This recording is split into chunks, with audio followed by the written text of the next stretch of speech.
una discusión que abrió toda esta planteamiento tiene que ver con las nuevas leyes que se están discutiendo y aprobando. Por ejemplo, en el ámbito de derechos humanos, la de ley de amnistía ha sido parte de nuestra discusión sobre, bueno, efectivamente hay un restablecimiento de la constitucionalidad y las reglas legítimas de juego. Hay, por supuesto, lo sabemos que no, independencia judicial y debido proceso, lo estamos viendo con el tema de las excarcelaciones. Hay investigación y sanción de las graves responsables, no lo estamos viendo. Todos los mecanismos de verdad, de reparaciones integrales, de reformas institucionales, de garantías de no repetición, de memoria y reconocimiento de las víctimas, todo el tema de la incorporación, no solamente de los derechos civiles y políticos, sino también de los derechos económicos, sociales y culturales. Y aquí la pregunta desde el punto de vista jurídico para saber si una transición es este nuevo arreglo, cambian las autoridades, hay un maquillaje, un arreglo de forma, pero no de fondo, y realmente no hay un cambio de las reglas, la responsabilidad y la protección efectiva de los derechos. Y otra dimensión que para mí es muy importante y muchas veces se deja luego lejos de la ecuación, que es la sociológica y cómo como país y víctimas de un largo trauma, nosotros podemos reconstruir vínculos, sentidos y confianza social. Cuando parte del efecto de un largo periodo de sufrimiento, de violaciones a los derechos humanos, justamente ha causado fragmentación, desconfianza a todos los niveles, en todos los espacios, y es el propio sistema que para subsistir genera esa fragmentación y esa división de la sociedad, donde tenemos esa paz negativa, esa paz del silencio, esa paz donde no hablamos de lo que pasa, sino que efectivamente el miedo, la persecución está muy presente. Entonces, hay algo, y yo lo escucho mucho en las discusiones con las víctimas, esta necesidad de reconocimiento público del daño. Escucho mucho de las madres que dicen, bueno, no solamente basta que esté libre, sino que se digan que él no fue culpable, que él era inocente. Y ustedes lo ven muy eh, presente en las declaraciones de las familiares, incluso aquellos que, por ejemplo, perdieron sus familiares en propuestas por los asesinatos. Parte de una de las cosas que piden los familiares es que se diga efectivamente que ellos no fueron culpables, que no fueron criminales, porque parte de lo que ha pasado es que la historia se ha narrado con quienes exigen derechos han sido criminalizados. Eso pasa con las organizaciones, pasa con los medios de comunicación, pasa con los liderazgos políticos. Entonces, este reconocimiento público del daño y de las víctimas es algo, por supuesto, que no estamos allí y que es un elemento fundamental para un proceso de una nueva convivencia.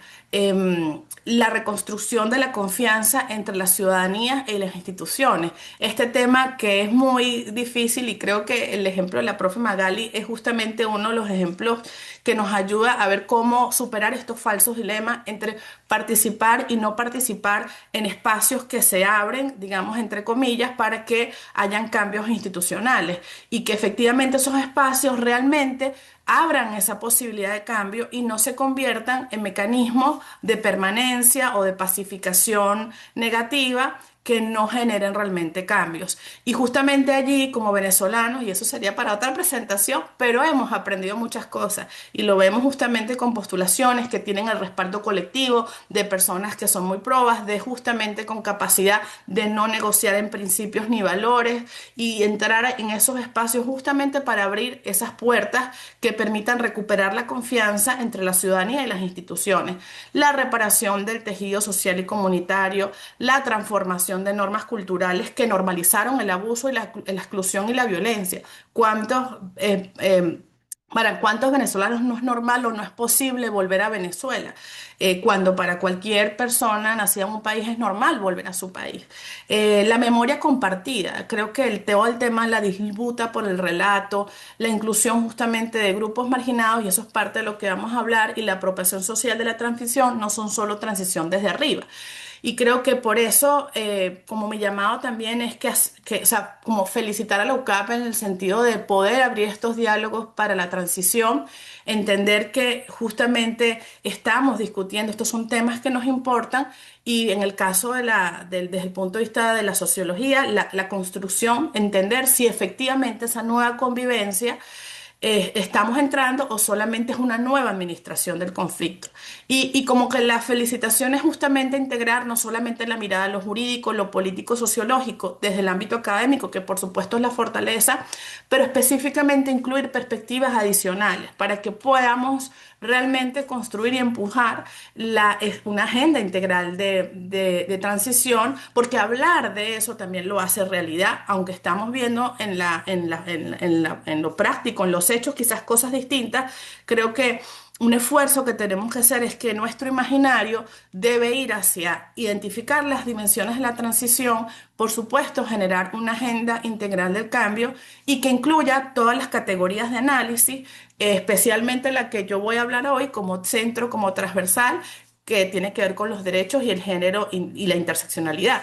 Y por supuesto, hay otras dimensiones, pero mi conclusión aquí es que si el análisis de la transición no sale del derecho o de la élite o del espacio político de solamente el conocimiento, corríamos el riesgo de describir un cambio institucional sin ver a la sociedad realmente cambiando. Y creo que es un reto y la universidad y todos tenemos que hacer el esfuerzo de ir a los espacios a tener estas discusiones. Es parte de apropiarnos de esta discusión y hacerlo realidad. Y la perspectiva de género y los dos derechos es fundamental en esta discusión, no solamente por el mes de la celebración del Día Internacional de la Mujer Trabajadora, sino especialmente porque la perspectiva de género en derechos humanos no solo sirve para ver quién sufrió más y no genera esta tensión. La semana pasada les comento, escuché varias entrevistas de medios de comunicación donde las entrevistadas hablaban de los derechos de las mujeres, pero los entrevistados decían, bueno, pues eso también pasa más a los hombres. Y era como una competencia, decir, bueno, ¿quién sufre más? Y yo creo que la perspectiva de género en este espacio sirve justamente para entender el daño, perdón, y distribuir mejor la justicia y construir un mejor futuro. Entender cómo aquellos criterios que nos hacen entender lo masculino o femenino y actúan de forma diferente entre los hombres y las mujeres y las diferentes, y entre la diversidad, cómo efectivamente hay esa afectación. Entonces, cuando hablamos de género y derechos humanos en una transición, no podemos decir, bueno, esto es un capítulo adicional, ni es una sensibilidad especial. Y creo que de allí la importancia y nuestra intención de que esta discusión fuera no solamente con la presencia y que en todos los espacios estén las mujeres conversando de esto, las expertas, las víctimas, los diferentes niveles de comprensión del tema, sino que también nos ayuda, es una condición para comprender bien la crisis, no desde la teoría, sino desde la vivencia, porque efectivamente las violaciones de derechos no ocurren en abstracto, ocurren en los cuerpos de la gente, en las trayectorias de vida, en sus roles sociales y en las relaciones de poder. Entonces, allí es donde el género permite ver precisamente eso. Y el enfoque de derechos humanos, por supuesto, nos recuerda que estas diferencias no son solamente datos sociológicos, sino que frente a esas brechas que nos encontramos de participación, de derechos a la salud, de derechos económicos, sociales y culturales, esas desigualdades generan obligaciones. Y ahí entra el ámbito jurídico, el ámbito de las convenciones internacionales, de la Constitución y de las leyes, que el Estado tiene una obligación de prevenir, proteger, reparar, incluir y garantizar protección de derechos. Entonces, ahí hay esas dos perspectivas y es fundamental entender lo político, entender lo jurídico, entender lo sociológico, pero entender que la perspectiva de género es una condición para comprender la crisis y para saber que lo que estamos hablando y respondiendo no está mirado de una forma incompleta. Y por supuesto aquí, yo no me quiero alargar mucho porque además sí tenía muchos deseos de abrir la conversación. Quería como dar dos frases sencillas para quienes no estén trabajando estos temas de forma continuada, pero que ha sido muy bien establecida por Naciones Unidas en las agendas de mujeres, paz y seguridad, que debe ser la regla a la hora de, en cualquier conflicto, poder entender estos temas. Y uno es que definitivamente las mujeres sufren una afectación diferenciada y desproporcionada Y eso tiene que ver mucho con patrones históricos de desigualdad que se exacerban en momentos de conflicto, de contextos autoritarios y en Venezuela, ya lo vamos a ver un poquito más adelante, tenemos múltiples ejemplos de esos, pero además en crisis mundiales, en crisis de autoritarismo, en contextos adversos, esa información está allí y hay que levantarla, verla y entenderla. Pero no solamente ver a la mujer como, o las mujeres como víctimas de estos conflictos, sino entender que la participación plena y efectiva de las mujeres también es clave para salir de esos conflictos, para construir la paz, para decidir sobre el futuro de esas naciones, para decidir sobre las soluciones. O sea, para mí, esas son las dos reglas claves que no debemos olvidar para justamente entender cuál debe ser nuestra orientación en la perspectiva. Y así es que nos tenemos que hacer la pregunta. Cada vez que hablemos de un tema que creamos que es neutro, hagámonos la pregunta, ¿cómo esto afecta de forma diferenciada a mujeres y a hombres? ¿Cómo aquí hay una participación plena y efectiva de mujeres? Porque normalmente es la que se ve desplazada. Entonces, efectivamente, es parte de lo que tenemos que construir, referentes de mujeres participando en los espacios de poder y de toma de decisión. Y bueno, frente a eso, yo traje aquí nada más para problematizar, estoy seguramente que ustedes encontrarán algunos mitos, pero justamente para hacer la conversación mucho más dinámica, son los mitos que están alrededor de los temas de derechos y los temas de género en discusiones donde hay negociación, donde hay momentos álgidos de decisiones políticas y estos temas tienden a ser apartados. Por ejemplo, una que es mucho, bueno, los derechos humanos estorban la negociación. Esa frase que la escuchamos muy venezolana, hay que tragar algunos sapos, hay que ser pragmático, la justicia y los derechos es lo que queremos, pero la realidad es otra. Y yo sí creo que aquí, y tenemos formas, y sobre todo nosotros lo hemos visto mucho en el trabajo comunitario, que definitivamente si no hay verdad, justicia, reparaciones y participaciones y reformas, no va a haber a largo plazo un cambio y una estabilización. Entonces, cualquier cosa que nosotros hagamos desde el punto de vista, perdón que estoy aquí emitiendo a las personas, me quedé con el control de la sala.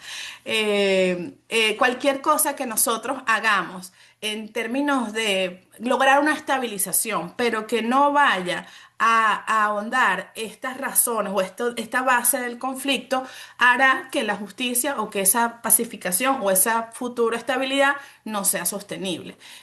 No es nada más un tema teórico, es un tema de sostenibilidad y también es un tema práctico.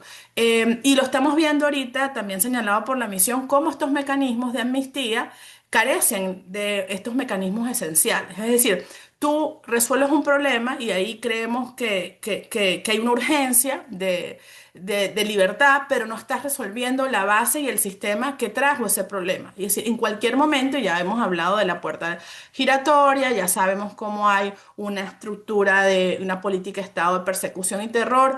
Es decir, cualquier arreglo mínimo o cosmético que no atienda a derechos humanos no va a hacer una estabilización. Entonces, más bien que estorbar, los derechos humanos tienen que estar en el centro de las negociaciones, porque la crisis de Venezuela es una crisis de derechos humanos. Entonces, sin derechos humanos no hay transición, sino vamos a tener es un acomodo político con impunidad. Otro de los mitos, y no sé por qué ahora, ajá, bueno, el tema de género es un tema aparte, no central. Es así como que, bueno, ahí viene otra vez, porque además pareciera que es un tema de las mujeres, es decir, un tema de la sociedad. El tema de la desigualdad es un tema que nos afecta a todos. Tratemos ese tema después, cuando tengamos tiempo. Eso ahorita no es urgente, lo importante es que hayan avances en los políticos. Y ahí lo vemos también como, por ejemplo, las mujeres siguen subrepresentadas en la vida pública, porque, bueno, entonces los que saben resolver los problemas son los hombres. Ese es el mensaje, porque, bueno, aquí tenemos una prioridad de llegar y ganar. Lo hemos visto mucho en los procesos electorales. Les animo a ver los informes de CEPAS que hemos documentado todos los procesos electorales porque persisten en contextos autoritarios esos obstáculos para el acceso al poder, pero también para el acceso a la justicia por violencia de género y también el feminicidio. Es decir, ocurre todo a la vez y hay que importante entender que el género no es un capítulo adicional, atraviesa la participación política, la justicia, la salud y la ciudadanía. Entonces, si tú le dices a una madre, bueno, a las madres que están ahorita familiares de los presos políticos, no, ese no es un tema urgente, atenderlas a ustedes o darles respuesta, cuando ellas son las que están día a día, porque, y digo a ellas y en su totalidad, porque, y bueno, aquí también le, le vuelvo a hacer a la profe Magali, en los centros de detención no dejan entrar a los hombres. O sea, las que puedan atender a los presos son las mujeres. Entonces ahí están las madres, las familiares, las hermanas. Incluso si una persona presa política no tiene una mujer que la pueda ayudar, está totalmente aislada y no puede tener atención. Entonces, ¿cómo no va a ser urgente y fundamental este tema, este principio o esta tensión en un tema como el de Venezuela? Luego, otro mito que para mí es que la neutralidad no basta y que no hacen falta medidas diferenciadas. Lo que hagamos neutro sirve para ambos. Y yo creo que aquí hay que entender, efectivamente, si no nos preguntamos, no entendemos cómo las mujeres defensoras de derechos humanos, por ejemplo, enfrentan riesgos agravados de intimidación y violencia, cómo estas detenciones arbitrarias, amenazas, violencia física y sexual contra mujeres políticas y lideresas, activistas, defensoras, ha ocurrido, por ejemplo, posterior al ciclo postelectoral, cómo justamente lo que les decía, las mujeres son las únicas que pueden dar esta atención en las cárceles. Entonces, tratar igual a quienes son agredidas de forma desigual, por supuesto, reproducen la exclusión.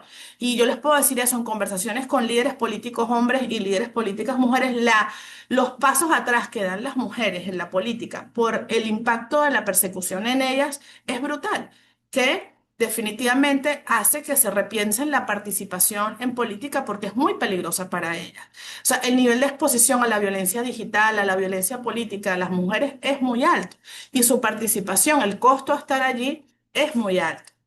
Entonces, y lo hemos visto también en los espacios comunitarios, como por años en Venezuela el uso de las mujeres organizadas como una política de control de Estado para el acceso a alimentos en los consejos comunales. O sea, han sido las mujeres en esta óptica de, bueno, no empoderamiento, sino de uso e instrumentalización para que ellas sean las que dan o quitan los alimentos con una ilusión de poder que no existe, sino las hace mucho más sometidas y perpetra las desigualdades y encima las hace instrumentos de la represión, de la desigualdad y la discriminación política.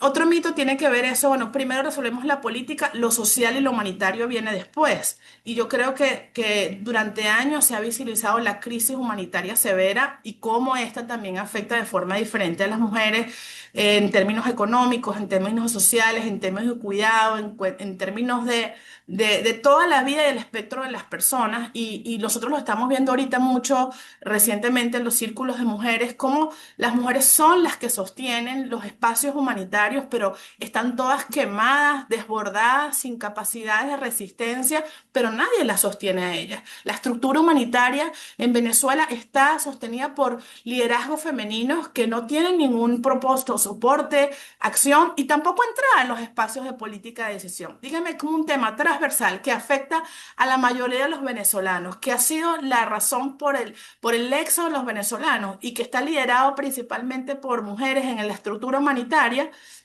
no va a ser tomado en cuenta y no va a ser tomado en cuenta como urgencia en este momento de la transición. Es decir, eso tampoco se puede dejar para después. Y bueno, este otro mito de cómo poner una mujer en la foto ya es una perspectiva de género y eso pues lo hemos discutido mucho porque el problema no solamente es la presencia simbólica. Ah, bueno, metan a mujeres para que, bueno, ya digamos que hay mujeres representadas. Cuando sí efectivamente se está apuntando, se está apostando un hombre. Efectivamente, la participación debe ser plena, significativa e igualitaria en la definición del futuro del país. Y a veces no nos invitan los espacios, pero nos toca abrirnos estos espacios y plantear que tenemos una voz líder, tenemos un planteamiento de país, tenemos una forma como liderar organizaciones, procesos y no se puede medir por invitaciones ocasionales o para hacer la cuota del evento, sino por la incidencia real en la toma de decisiones. Ustedes ven, a veces arreglan los eventos con la participación de la moderación de una mujer y los demás, los expertos son los hombres. Em, Entonces creo que, y ahí, bueno, ahí justamente lo planteé al principio, pues la lucha en la propia casa y eventos sin contar con víctimas o solo análisis dejan la experiencia incompleta. Y yo creo que es parte del llamado para la agencia, a la agenda de transición del UCAP y de todos los espacios donde nos preguntamos dónde están las mujeres, dónde están las víctimas, dónde está esa mirada integral de que estamos buscando una transición para Venezuela. Y bueno, cierro un poco diciendo que hoy en día definitivamente, y no es paradójico y no es casual, que las mujeres estén en el centro del momento histórico venezolano, porque justamente están encarnando las mujeres las principales tensiones del país, las tensiones de poder, de oposición, de protesta, de las cárceles, de la migración, de la representación.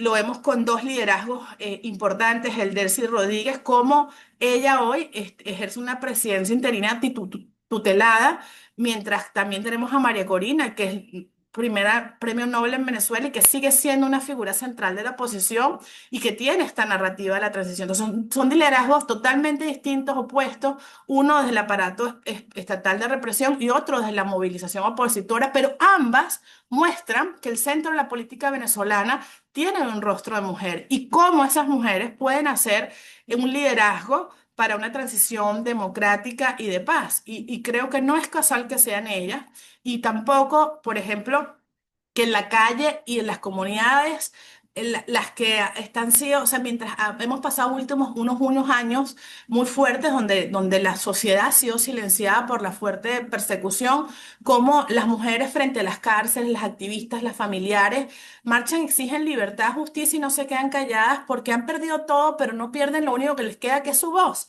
Y cómo eso nos recuerda que la transición no solo se discute arriba, sino que se empuja desde el cuidado, desde las denuncias y de persistencia de las mujeres. La migración, y yo creo que esto es un tema que yo trato porque pues también me llega muy al frente y creo que un futuro en Venezuela no se construye separando los de dentro de los de afuera, sino justamente entender que tenemos una supervivencia de un país que se ha extendido. Y ahí también en esta Venezuela que fue forzada a migrar y a buscar asilo, las mujeres migrantes son un apéndice de esa crisis y son parte justamente de esa nación que sostiene familias, redes, expectativas de retorno. Y siento que al final la política y en la transición el futuro del país debe decidirse con participación plena, significativa, igualitaria de las mujeres, ver rostros femeninos en los espacios de toma de decisiones, en un país donde rara vez se ha imaginado en clave femenina. Quienes hemos visto en el poder durante años históricos, nunca hemos tenido una presidenta mujer. Este es un momento histórico donde las mujeres ya no son solo comentando la transición, sino que la están encarnando, la están disputando, la están exigiendo y las respuestas a sus derechos deben ir de lo legal, lo social, lo político, con una mirada integral y con una respuesta que tiene mucho rezago en leyes, en derechos, en reconocimiento, pero con un futuro también donde las mujeres deben ser protagonistas. Y creo que un poco cierro diciendo que no hay paz sostenible, por supuesto, sin justicia. La transicional no es auténtica si no hay una democracia verdadera y si las mujeres están en la crisis, pero no en la decisión sobre el futuro. El gran grito es creer que el género y derechos humanos son temas accesorios y en realidad son los lentes que nos permiten distinguir entre una transición verdadera o un simple reacomodo del poder. Y creo que es importante que entendamos que la categoría de género nos ayuda a ver la desigualdad y el poder, los derechos humanos como categoría normativa de protección, justicia y reparación. Y en la transición, una nos va a permitir ver y la otra nos va a permitir transformar. Así que no se trata solo de afirmar esta superioridad o moralidad superior que como malamente fue discutida, pienso yo, en los medios, sino justamente reconocer perdón, se me fue, que se trata de reconocer que en este momento histórico las mujeres están enfrente del poder, de la oposición, de la protesta, del cuidado, del exilio, y por eso no se puede pensar la transición sin nosotras. Así que ahí lo dejo para que abramos la discusión y para que lo podamos conversar, problematizar. Como dicen, la justicia empieza por casa, mis reflexiones vienen para cada uno de nuestros espacios, pero también los que vamos a construir como país y desde donde estos temas contribuyen y son parte de lo que todavía poco se habla, pero bueno, celebro que lo estemos conversando aquí en este mes, pero creo que sea parte de la conversación constante. Gracias.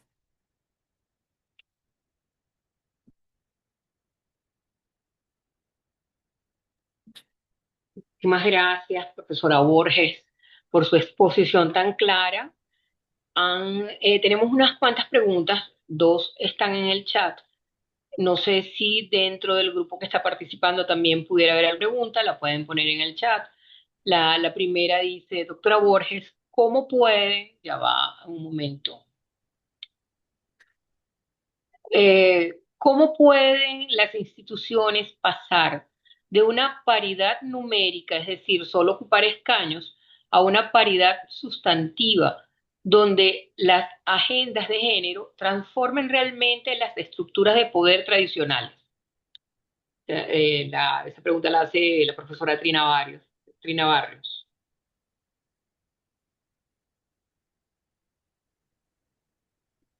Y tenemos dos participantes que levantaron la mano a ver si puedo.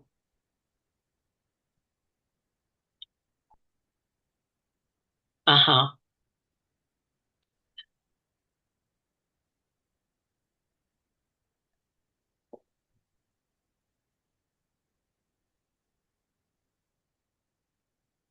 Está Selene Soto y Faisal. Los veo por aquí. Ajá. Y Te ayudo si quieres. Yo los veo en mi pantalla. es que está bien. Yo había leído una pregunta, pero no sé si me escucharon. No, no me están escuchando. Sí, Sandra, te escuchamos perfecto. Ah, ya, ya. Sí se Bueno, yo, escucha. ajá. Bueno, vamos a darle la palabra a Faisal. Ajá. Ya tienes el micrófono abierto. Sí. Muchas gracias, profe. Y buenas tardes a todos y todos. Muchas gracias, profe Borges, Vivi, por la presentación tan clara y sobre todo pertinente, ¿no? En el momento en el que estamos y la necesidad de contarnos una y otra vez la importancia de reconocer el papel de las mujeres en nuestra crisis, pero sobre todo también en el futuro que estamos mirando. Mi pregunta, Vivi, es, basado en tu experiencia, ¿cómo podemos generar una agenda para derrumbar esos mitos en los que los temas más álgidos o si se quiere como complejos que son en este momento prioridad, dicen, por ejemplo, hidrocarburos, recursos energéticos, seguridad ciudadana, algún tipo de estrategia policial, militar, en la que se tiende a pensar que los hombres son los que pueden tener algún tipo de insumo más relevante, pues superamos eso y finalmente reconocemos que las mujeres también tienen experticia, experiencia, data, y mucho que aportar a esta discusión y no necesariamente las encasillamos en la discusión de meramente de derechos humanos. Porque también hay que reconocer que existen liderazgos expertos en estas materias, y que incluso liderazgos que vienen de la academia, pero también de sociedad civil y que hoy sin duda podemos encontrar mucha información que es pertinente para estas discusiones también de energía, seguridad, etcétera, y que son organizaciones o espacios que han sido promovidos y liderados también por mujeres, pero que no las vemos quizás recurrentemente en este tipo de discusiones. Eso sería todo por ahora. Cambio, muchas gracias.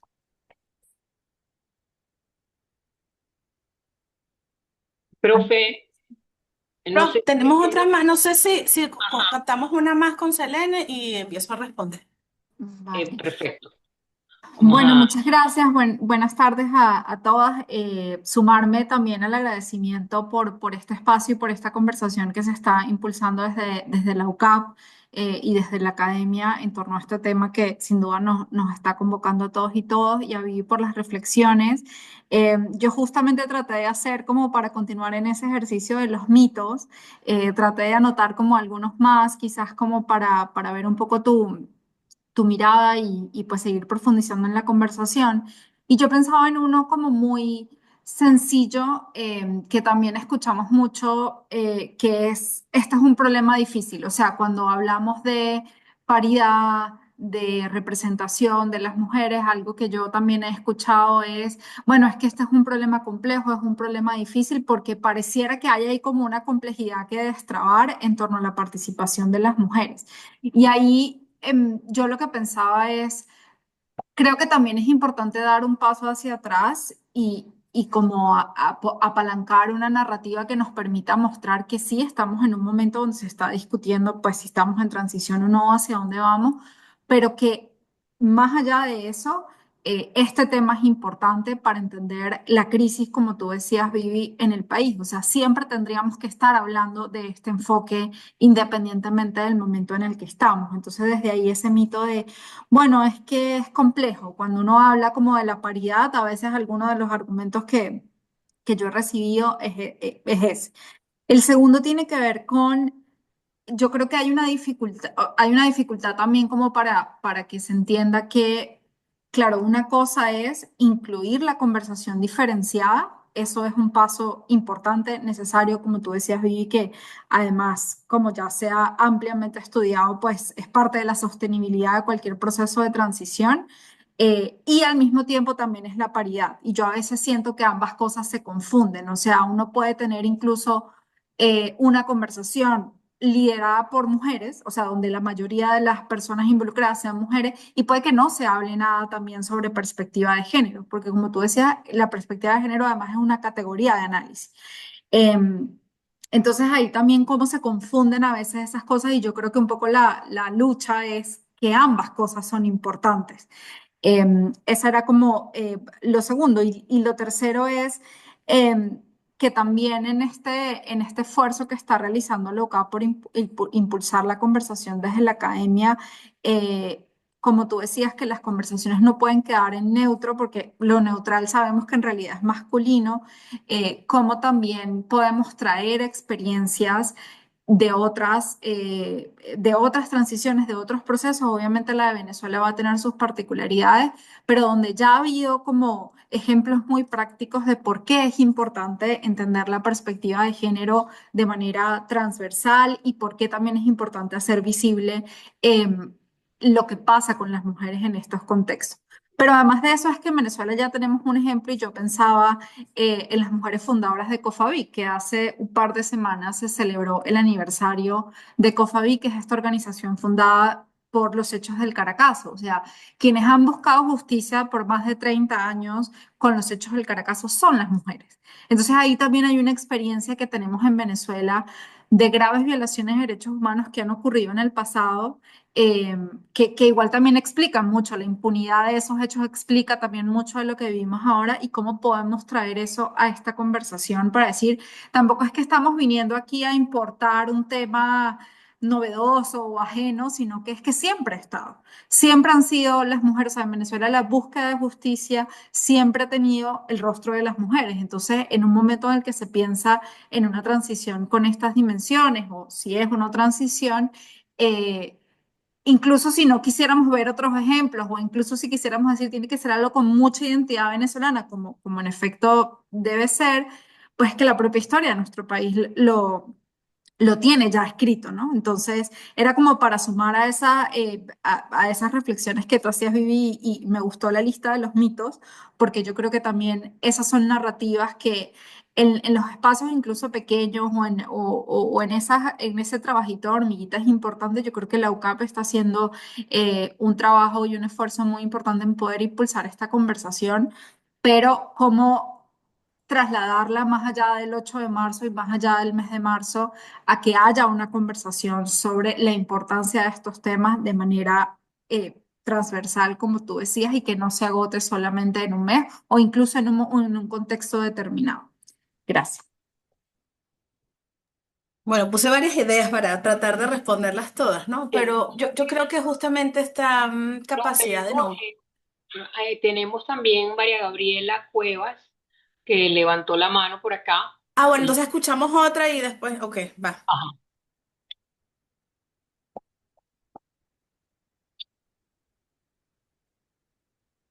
Ah, entonces escuchamos a la profe María Gabriela. No me deja reactivar el audio. Entonces, ¿qué le escribo? Ajá. Eh, Sí se escucha, Isaura. ¿Sí se escucha María Gabriela? No, pero Ah, María Gabriela, pues. Ajá, ahora sí. Buenas tardes, ¿me escuchan? Sí. Sí, Ajá, no es María Gabriela, ay, Ah, me perdí perdone, aquí. Sí, pero, no, no es María Gabriela Cuevas, es María Gabriela Ramírez. ah, encantada. La escuchamos, ¿sí?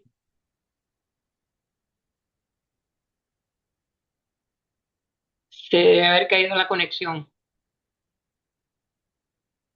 entonces, ¿qué hago? Voy Sí, respondiendo y vale. vaya respondiendo. Sí, no, un poco decía de romper con esos mitos que, bueno, desde el movimiento feminista, el movimiento de derechos humanos, han sido años de lucha para justamente poderlos nombrar, ver, no solamente como datos, sino como estructuras de poder y relacionamiento de poder, de discriminación, de desigualdad y violencia. Y decir que esas no son opiniones neutrales, sino que justamente se presentan no como sentido común, pero al final es una discusión que definitivamente no está viendo, o sea, disfraza de objetividad una realidad que no está viendo desde lo estructural y por eso tratan de etiquetarlo o de resumirlo a lo sectorial.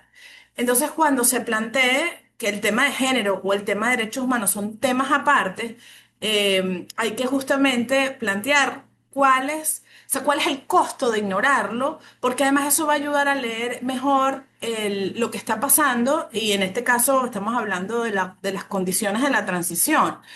Entonces, no basta decirles que esto es importante, porque bueno, uno creería que en estas alturas del partido es obvio, pero yo sí creo que hay que preguntar, ¿qué pasa si se excluye? O sea, el diagnóstico está incompleto, las reparaciones son insuficientes, hay un pacto que no tiene legitimidad, hay una transición sin base social y repites las desigualdades. Entonces, eso que quieres cambiar lo estás perpetuando.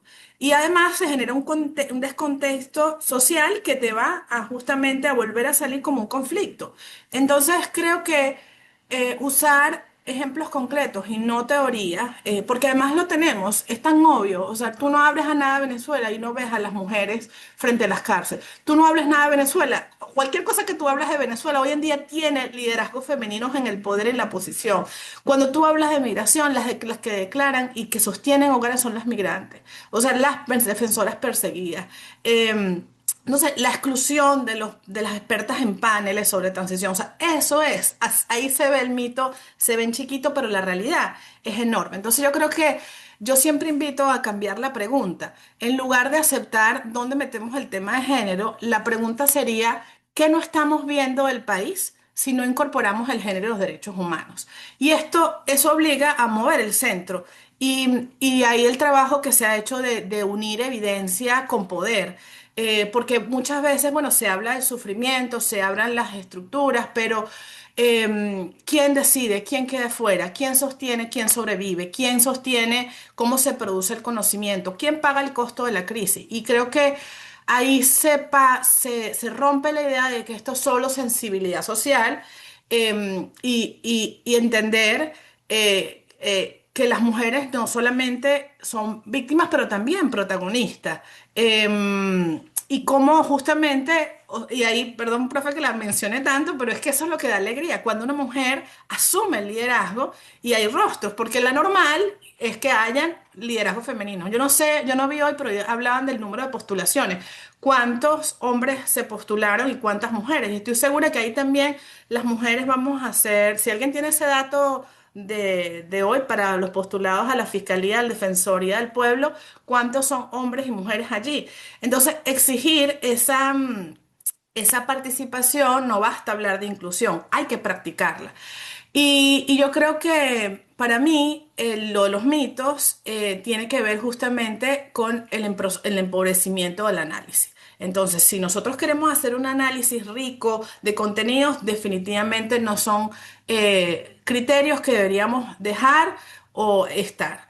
Creo que lo de la participación de las mujeres que preguntaban al principio, yo sí creo que hay que buscar a las mujeres de manera intencional, no esperar que aparezcan, porque hay expertas, pero normalmente no son o tan famosas o tan vocales, pero existen. Y bueno, ahí han habido también innumerables iniciativas en Venezuela, mujeres referentes, mujeres protagonistas, para mostrar la cantidad y la diversidad de experticia que hay en ciertos temas. Incluso hay directorios que ustedes pueden ir y buscan a las expertas que la misma UCAD, cuántas profesoras tiene en estos temas. Creo que no hay que dejar la participación femenina al azar porque ya sabemos que no pasa. Hay que justamente pensar siempre en paneles paritarios, hay que pensar dónde están las mujeres, que ninguna mesa se queden las mujeres. Hay que también hablarle que sea una política institucional, porque bueno, no, ya lo vemos, no lo ven y cuando lo ven dicen que no es conveniente. Entonces y que tiene que ser más de una mujer por panel y que no sea simplemente para moderar. Creo que y la inclusión de mujeres no solo en temas de mujeres, sino en economía, en justicia, en seguridad, en transición. Yo creo que hay que crear estas condiciones materiales porque lo que nos faltan mujeres, faltan las condiciones para que las mujeres estén, porque ahí también vemos cosas que no se ven.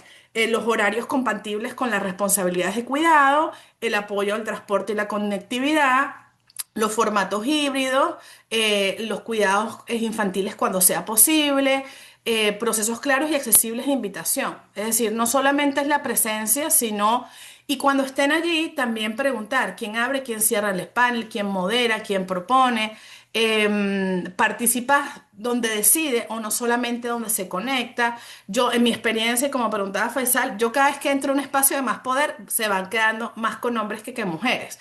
Y creo que eso, cuando uno entra ahí, uno tiene que preguntar, ¿por qué yo soy la única mujer? ¿Por qué aquí no hay más mujeres? Y reconocer que a veces hay distintos tipos de liderazgo. A veces se valida la mujer con credenciales muy tradicionales, pero también hay expertas lideresas sociales, familiares de víctimas, defensoras, docentes, sindicalistas, migrantes, actoras comunitarias. O sea, creo que esas voces nutren la conversación y hay que hacer es como esta cantera de mujeres visibles en la mentoría, en la formación y bueno, corregir estos sesgos que tenemos de autoridad, porque bueno, el experto que siempre ha hablado de esto, en cambio las mujeres no, se nos exige demostrar tres veces más que lo que sabemos o que estamos. Entonces hay que cuestionar también eso abiertamente y para mí un poco es sumar mujeres, no es la idea de sumar mujeres por sumar mujeres, sino transformar las condiciones que históricamente dejan a las mujeres fuera y los relegan a roles secundarios.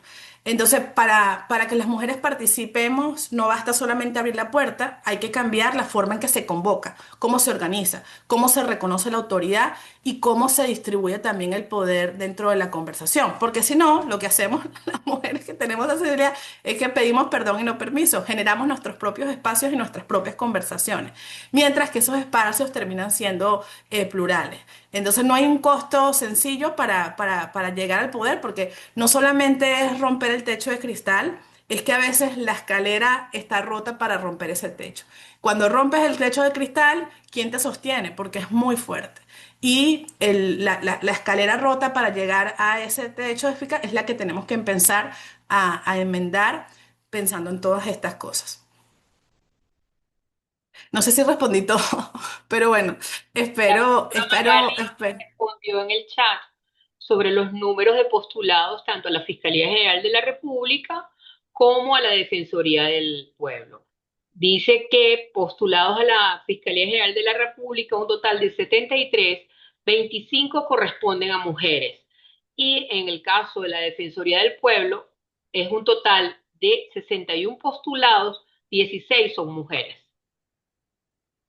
Bueno, en caliente, como dicen por ahí, ahí está justamente una visión de que nos muestra, y no es que haya mujeres menos capaces o efectivamente qué implica para una mujer participar en esos espacios.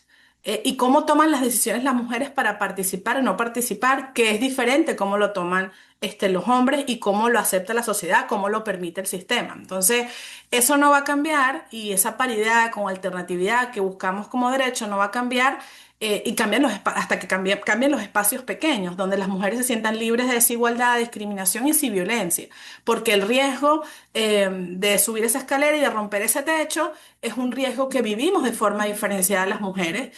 Y bueno, en eso creo que quienes están en puestos de liderazgo, quienes están en puestos de poder, tenemos vivencias y experiencias de contar cuál es ese costo de estar allí, que no permite que accedamos a esos espacios. Así que creo que este es un ejemplo de eso. Creo que me faltó decir algo sobre lo que preguntaban también de los espacios, o sea, con esta discusión de económicos tan erosionados. Yo sí creo que el tema de la inclusión, la pobreza, todo el tema de la emergencia humanitaria es fundamental, y eso tiene que ver para mí correlativo con el petróleo y la energía, que es una discusión, y además con la justicia por todo el tema de dinero y recursos que hay allí para proteger derechos.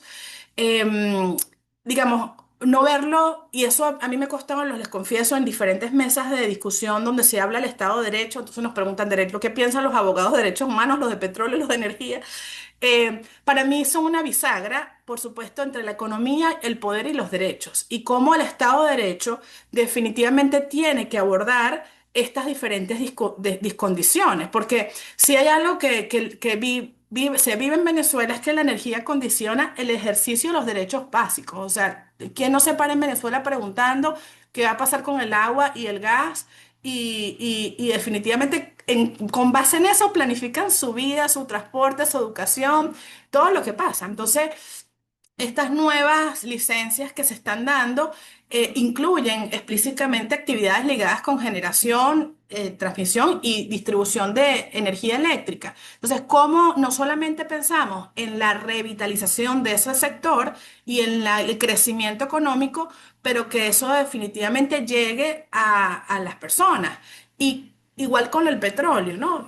Pensando en todo el tema de capacidad fiscal y maniobra o margen de maniobra en el país, cómo los nuevos acuerdos con estas empresas, definitivamente Venezuela sigue siendo una de las mayores reservas petroleras del mundo, pero con una infraestructura energética completamente desarrollada. Entonces, cualquier agenda de transición económica pasa inevitablemente por reorganizar este sector energético, y cómo hay mujeres que saben y pueden hablar de eso, y pueden incluir la discusión de sin reproducir la vieja lógica rentista de concentración de poder, opacidad, desigualdad territorial o exclusión social, sino que la transición económica no puede ser volver a producir. Tiene que preguntarse, ¿para quién voy a producir? ¿Bajo qué reglas?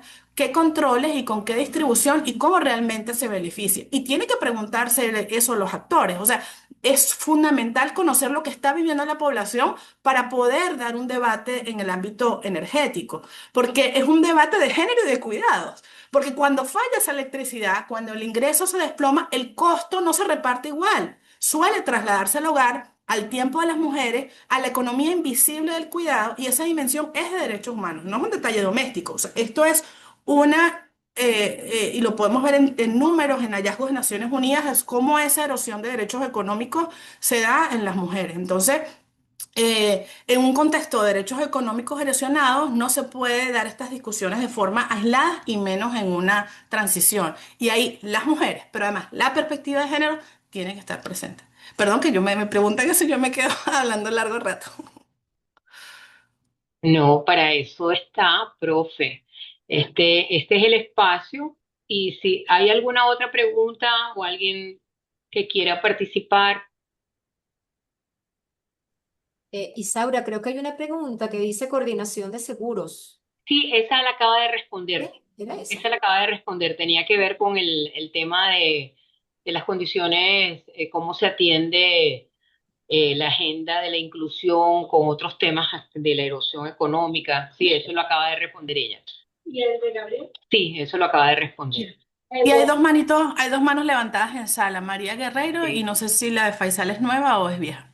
No, esa es nueva. Vamos a ver. Eh, Dar para reactivar audio. Estamos dándole a María Guerreiro. Yo no sé por qué me cuesta a mí desde acá. Ya tienes el... Sí, perfecto, María. Creo, Sí, yo creo que me desmutearon a mí. Hola, ¿qué tal? Un placer compartir con ustedes este espacio. A mí me interesa muchísimo este tema. Sigo frecuentemente las investigaciones de CEPAS y frente a todas estas discusiones que vienen ocurriendo, digamos, con este nuevo periodo del año 2026, me ha pasado que he tenido mucho esta misma discusión sobre la representación de liderazgos femeninos en espacios, no solo en posicionamiento político directo, sino dentro de la misma academia, ¿no? O sea, esto que comentaba Vivi sobre la representación y que existan mujeres que no solo hablen de la perspectiva de género, sino que sean las expertas en materia petrolera, en materia económica, y en demás áreas que puedan tener espacios para compartir sus posturas, ¿no?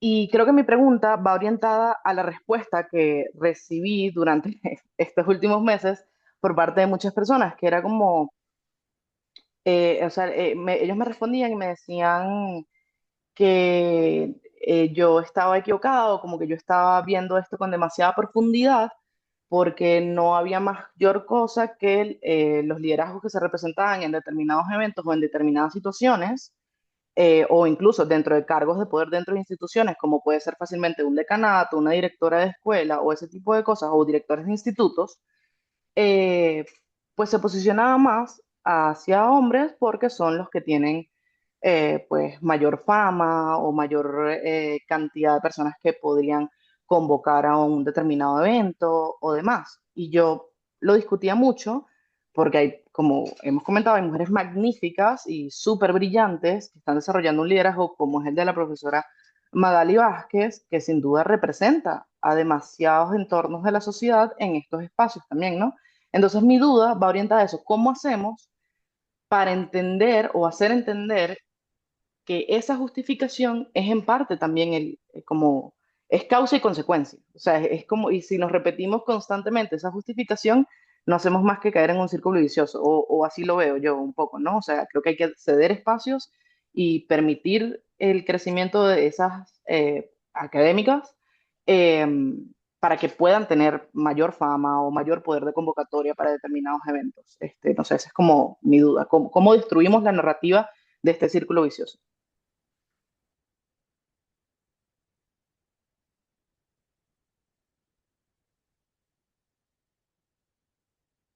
No sé si agarramos la otra pregunta de Faisal. Sí. Vivi, ¿cuál es el rol de las mujeres, madres, familiares, cuidadoras de presos políticos y de sobrevivientes de graves violaciones a los derechos humanos hoy y cómo garantizar condiciones para que la participación de ellas sea significativa, pero sobre todo segura, no revictimizante, y de qué manera podemos empujar un esfuerzo para que estén siendo incluidas de una forma que no genere daño, pero que al mismo tiempo reivindique la voz y los reclamos que tienen por todo lo que has descrito, ¿no? O sea, la crisis de Venezuela ha tenido históricamente y hoy se hace patente un rostro femenino. Y sin duda alguna, las experiencias de estas personas valen tanto como cualquier experticia sustantiva para nosotros poder superar la crisis y generar condiciones de paz duradera y la verdadera estabilidad a la que estamos aspirando.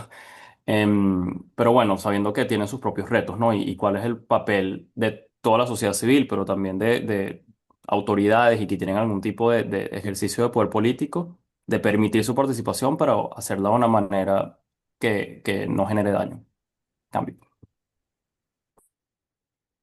Sí, bueno, aquí hablo un poco de lo que nos hacía la pregunta María en términos de, bueno, cómo abrir los espacios, ¿no? Porque yo no creo, o sea, este tema de ceder espacios que está justamente desde el privilegio del poder, eh, a mí me gusta pensarlo de cómo ampliamos el espacio, porque al final ampliar el espacio hace que ganamos todos, pero hay que entender quiénes no están en ese espacio y muchas veces eso es ciego para quien está en el poder. No se dan cuenta de que no, y por eso les decía eso de por qué hay que hacernos las preguntas y no contestárselas, porque a veces uno, de tanta discusión y de documentación y mostrar y recaudar hechos y vivirlo en experiencia propia, pero hay que preguntar quién falta aquí, por qué la discusión está incompleta. a quién no hemos convocado, porque eso es lo que hace la discusión más grande. Y creo que en la UCAB y con el liderazgo de la profe Magali, esta es una discusión que cuando yo entré a la UCAB como estudiante y luego como profesora no existía, hacía una discusión, una pelea, y la profe Magali puede contar con reglamentos, con cátedras, es decir, es parte de ir sensibilizando y mostrando que esta realidad existe, generando instrumentos para abordarla y incluso sancionatoria, porque la desigualdad y la discriminación también existe en la violencia de género. Entonces, ocurre en los espacios institucionales, ocurre en el país y ocurre en el mundo. Y creo que los espacios de las discusiones tienen que servir para ampliar esa reflexión e incluir esas preguntas. Entonces, sí, ayuda mucho políticas institucionales que, por supuesto, erradiquen la violencia de género, que justamente promuevan la igualdad, promuevan la no discriminación, que sancionen conductas de ese tipo, mientras que se genera una nueva conciencia. Y siempre como este reto de quienes somos abogadas y abogadas en términos de pensar que todo lo resuelve la ley. Y hay un tema cultural, de estereotipos históricos que pesa sobre nosotros y que es a través del cual tomamos decisiones. E incluso en el caso de Venezuela, un contexto autoritario, las relaciones de poder tienen impacto en las relaciones de género. Entonces creo, y lo hemos visto, es algo que nos ha pasado como población y como nación, y eso es algo que hay que entender, desmantelar y justamente ver cómo damos nuevas relaciones de poder efectivamente igualitarias y lo que también preguntabas del sesgo de autoridad. Muchas veces, por supuesto, se anula la opinión cuando estamos frente a alguien que tiene muchas charreteras o cargos y definitivamente hay que nombrar esa conducta. Yo sé que a veces, y esa es una discusión que también hemos tenido cuando pasan este tipo de cosas, porque pasa en casa, pasa en todas las universidades que hay estas problemáticas de no garantizar la igualdad. Y en el contexto venezolano es más difícil porque eso se usa para el contexto de discriminación política y se persigue a la autoridad y lo hemos hablado mucho, pero justamente creo que hablarlo sin vergüenza y saber que eso es algo que pasa, pero cómo lo reformulamos y expandimos la conversación y que no es como ceder el espacio, sino es como ampliamos cómo las mujeres sostienen la palabra, cómo también recuperan la autoría, porque bueno, las investigaciones de las mujeres también son premiadas, son visibilizadas, cómo justamente discuten, hay diferentes estilos que también son válidos. Yo lo veía mucho por algunas experiencias, quizás uno ve al profesor de derecho tradicional con unas formas clásicas de enseñar y son elementos muy vinculados a lo masculino, pero hay otras formas también de hacerlo y creo que eso es parte de lo que hay que también incorporar en términos de la inclusión y en términos de no conviene para nadie. Como que no hablamos de esto, sino justamente hablarlo y ver cómo lo empleamos, porque al final todos ganamos. Y eso creo que es una discusión importante que nos ayuda a combatir esos sesgos de autoridad que van a haber y que nos vamos a encontrar, pero sobre todo cambiar los espacios en que sean espacios mucho más inclusivos, mucho más igualitarios y sin violencia de género y de ningún tipo. Y perdón, no te respondí, Faisal, que me alergué en la otra. Eh, Fíjense, con el tema de las mujeres que están justamente, y bueno, en diferentes instancias también de la universidad, del Centro de Derechos Humanos y varias organizaciones, estamos como en ese trabajo bueno, ¿cómo ponemos a las víctimas en el centro de esta discusión? Y, y bueno, una de las cosas hay que escucharlas y plantearnos el problema desde lo jurídico y por supuesto como organizaciones defensoras de derechos humanos y desde la parte de ser abogados del derecho hay una respuesta, pero esa respuesta a veces es insuficiente porque hay otras dimensiones de su vida que implican muchas cosas más que han perdido y que han perdido sus familiares que no están tomando en cuenta. Entonces creo que aquí el acercarnos a una justicia restaurativa va a ser parte del reto que como venezolanos tenemos. No una sola, no solamente una justicia del castigo, de la responsabilidad, que va a ser importante, de la verdad, de la garantía de no repetición, pero también de restaurar a la sociedad y entender que una justicia solamente desde el ámbito legal no va a ser suficiente, porque hay otras dimensiones de su vida que fueron afectadas y podría dar aquí muchos ejemplos de cómo, por ejemplo, madres o abuelas de que fueron sus hijos asesinados en una ejecución extrajudicial, hoy en día cargan a esos nietos que no tuvieron futuro y o mujeres que efectivamente hoy están en esas cárceles y que tienen que dejar todo el sistema de cuidado para abocarse a cuidar a su familiar. Entonces, o las que perdieron a un familiar y no tuvieron esa respuesta de justicia o no les llega la justicia, porque nunca han tenido cómo acceder a ese sistema, porque no tienen un abogado, porque no les dan defensa uno les garantiza un defensor. Es decir, hay muchas dimensiones que ellas están cargando ahorita que son invisibles y que yo creo que es parte de hacerlo visible, hacerlo parte de de la agenda porque es una urgencia. Y lo más difícil es que no lo pueden decir. O sea, no vemos la naturaleza de víctimas secundarias, vemos al preso político, hay que liberarlo, pero no vemos cómo ella y la familia, y hay una victimización secundaria que han perdido su vida y su proyecto de vida, su sistema de cuidado en ese proceso. Entonces, sí creo que hay que darle mucho más atención a ellas, hay que escucharlas. Por ejemplo, cuando fue la discusión de la ley de amnistía, ahí las mujeres se desmayaban porque no tenían un mecanismo legal y de confianza para hablar y no iban a obtener respuesta, no podían nombrar lo que decían. Y tiene que construirse un espacio para que ese error que se ha vivido durante años, que además ha sido parte de una investigación de violencia sistemática y que se considera crímenes de lesa humanidad, sea atendido. Entonces, por supuesto, estos cambios institucionales son una pequeña lucecita, pero el proceso de respuesta que se va a tener que elaborar para ese trauma, para ese daño social, no puede ser simplemente unas liberaciones. O sea, ahí hay que abordar un proceso de justicia transicional, de justicia que transforme la realidad que hemos vivido y que evite que eso vuelva a ocurrir y que responda a lo que, bueno, ha vivido el país. Pero creo que sería como idea para otra conversación, porque ahí tenemos que ver, bueno, cuál va a ser la justicia transicional con perspectiva de género, cuáles van a ser los espacios para esa afectación diferenciada, cómo se van a abrir en procesos de comisión de la verdad, las mujeres en el exilio, las mujeres migrantes, las mujeres madres o familiares de presos políticos. O sea, esas preguntas hay que hacerlas para poder responder y pues todavía no estamos ni allí. Incluso la reparación. Tú le preguntas ahorita a una víctima cómo tú piensas que debe ser reparada. No te sabe responder porque no hay una dimensión de la reparación, no hemos hablado de eso. Es parte de lo que hay que poner sobre, o sea, no solamente las investigaciones, los responsables, cómo se hace un sistema de reparación, de reconocimiento de la verdad, y eso es un trabajo que hay que empezar a hacer desde ya, no hay que esperar a que tengamos estabilización o que tengamos crecimiento económico. Esa es una conversación y yo creo que los espacios académicos, comunitarios sirven para seguir abriendo esas conversaciones y por supuesto no que esté presente la perspectiva de género y la perspectiva de derecho. La profesora, María Gabriela Ramírez, que había perdido la conexión, se volvió a conectar y tiene una reflexión acá en el chat que comparto.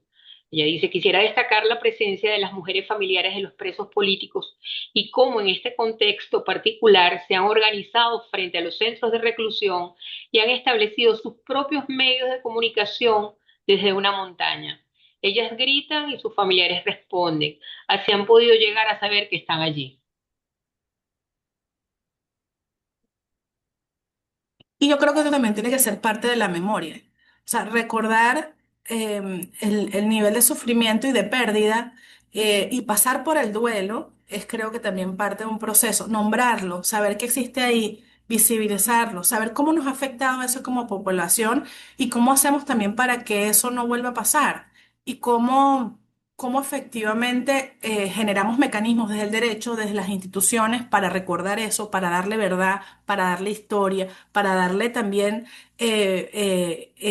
respuesta de sanción a las conductas que causaron tanto dolor, y construir el futuro. Yo sí creo que estamos como en el momento grande del derecho con la D mayúscula, ¿no? De cómo, y además en un momento donde tenemos en el mundo las policrisis y tenemos también en el mundo toda, digamos, el cómo manejar la inteligencia artificial, que es una herramienta, pero también es una condición que está cambiando cómo decidimos, cómo está la política en el mundo. Entonces, creo que estamos en un momento donde el mismo derecho nos obliga a replantearnos muchísimas cosas, pero cómo esas herramientas que han servido en los momentos históricos de grande sufrimiento del mundo, las tenemos tropicalizadas para Venezuela y donde la perspectiva de derechos y de género es transversal y es necesaria.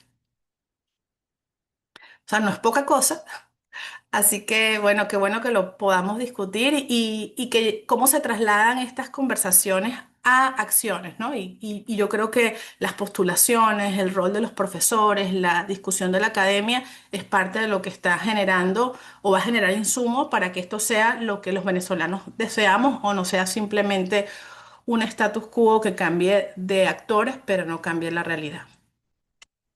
Bueno, muchísimas gracias, profesora Borges. Realmente deja un cúmulo de reflexiones y quizás de obligaciones que dentro de cada uno de nosotros deberíamos replantearnos cómo ayudar a esta causa, cómo logramos mantener que, o sea, que no sea un número estadístico esta paridad de la que hablamos, sino que realmente se convierta en un imperativo, que desde la propia escuela podamos formar en este sentido. Yo creo que o sea, que, estos espacios nos permiten quizás visibilizar a veces lo que muchas personas están viviendo muy de cerca, pero que nosotros conocemos solo como referencia. Entonces yo creo que esto nos deja de verdad muchísimas reflexiones y esperamos que desde la academia podamos seguir ayudando a que no seamos solo un número estadístico, sino que realmente se conformen a estos grupos, o sea, donde el género no sea realmente lo importante, sino que la igualdad debería ser una norma y no una excepción, en donde no debe haber ninguna diferencia por género. Esa es la reflexión que quisiera finalmente hacer sobre estos comentarios. No sé si la profe Magali quiere intervenir en la flecha azul o probablemente... No, no, solamente quería darle las gracias a Beatriz por por su planteamiento, por sus reflexiones súper atinadas y bueno, más que oportunas en este momento que estamos viviendo en Venezuela. Entonces, yo que, como ella planteaba, bueno, la invitación es a seguir reflexionando sobre esto y bueno, pues desde la cátedra, como lo decía al inicio, estamos prestas para impulsar iniciativas de esta naturaleza. Súper agradecida y muy orgullosa modo profesora orgullosa, Beatriz.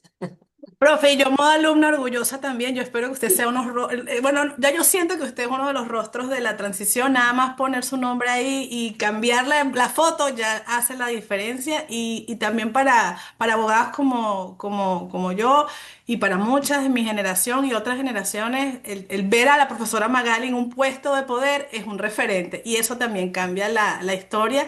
Y eso hace la diferencia de que si nos esforcemos a que no solamente es la cuota, sino son mujeres tomando decisiones y que inspiran a otras mujeres y otras generaciones a saber que sí es posible, que sí podemos estar allí y que además podemos cambiar la historia. Así que usted es uno de los rostros, la universidad creo que como toda familia tiene sus retos que dar en todos los espacios y yo creo que tenemos que atenderlos, pero creo que también estamos dando ese paso en poner este tema por delante, no porque no tengamos tensiones o conflictos y contradicciones, sino que justamente parte del avance es vencer nuestras propias dificultades, cambiar la cultura y lograr esa igualdad, esa democracia y esa libertad que necesitamos. Así que también, profe, muy orgullosa. Si yo le cuento a esa Vivi de quinto año, cuando hizo el examen de Derecho Procesal Penal, que iba a estar aquí hablando con la profesora Magali, directora de la escuela, sobre estos temas, no me lo creería, pero bueno, eso es lo que hace posible la universidad, el camino y los derechos. Así que agradecida por estar aquí, agradecida por el espacio y sigamos la conversación. A todos desde la universidad, desde la facultad y además de eso desde la Escuela de Derecho.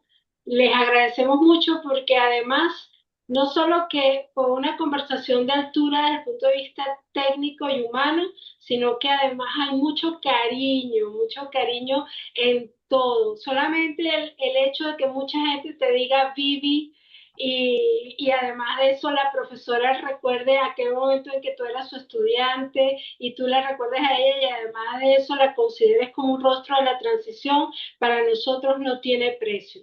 Agradecidos de verdad y en la próxima oportunidad, bienvenidos todos a la segunda edición de esta conversación con la profesora Borges. Así que muchísimas gracias a todos y que tengan muy buenas tardes. Bueno, aquí está la profesora Milagro, saludos Vivi, Josefina del Trialgo, saludos Beatriz, Josefina del Trialgo excelente y María Gabriela, muchas gracias por este espacio, orgullosa de ser ucavista y de las participantes. Así que compartimos todo esto y muchísimas gracias a todos. Buenas tardes.